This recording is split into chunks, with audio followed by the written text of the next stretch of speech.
Thank you, Madam Returning Officer. And first of all, because this is the first time we are interacting with the table, we want to thank you for preparing elaborately this House to enable to accommodate all of us. I have a constitutional fundamental issue to raise, and members who have been here before and members who are joining us for the first time, this is a debating chamber, and we'll be here for 5 years. And so all the issues that need to be spoken, which the nation needs to know, should be spoken, because that is why we have come, and that is why we took off to present these issues. And so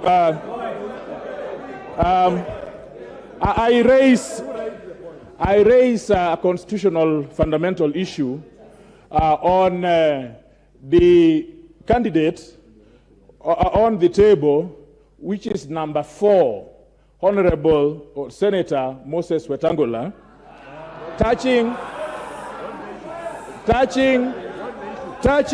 Madam Returning Officer. I am sure that when members will keep quiet and listen, they will be able to follow me and be able to respond. And all those issues can be responded to in a very civilized manner. Whether that candidate is legible as a candidate for Speaker.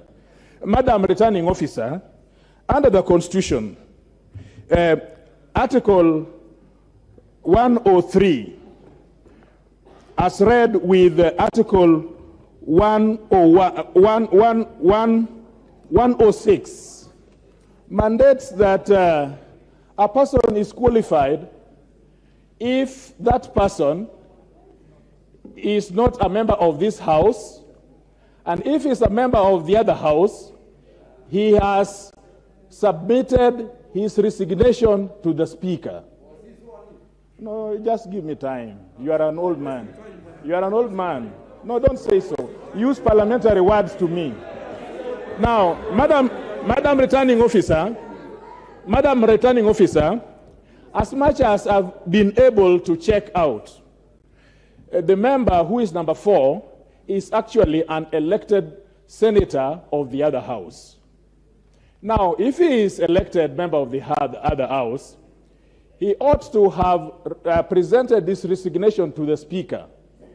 I have learned reliably that person presented this resignation letter on 9th of August to the Speaker, allegedly to the Speaker of that House.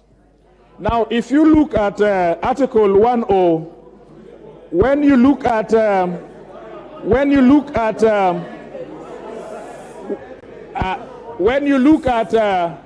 allow me, order. Order. A day after the elections. I'm explaining myself, please. Now, the Speaker to whom he allegedly delivered his resignation letter was already an elected governor. It means according to the Constitution, 103 says that the term expires on 102 at the date of the general election. The term of this House and the term of the other House expired on 8th, not on 9th. The term of the Speaker of that House expired at that time when that person was elected as governor. It means that on 9th, there was no Speaker to whom the candidate would have given his election papers. So the fact of the matter is that if you have an office without a substantive holder thereof, then that office is no office.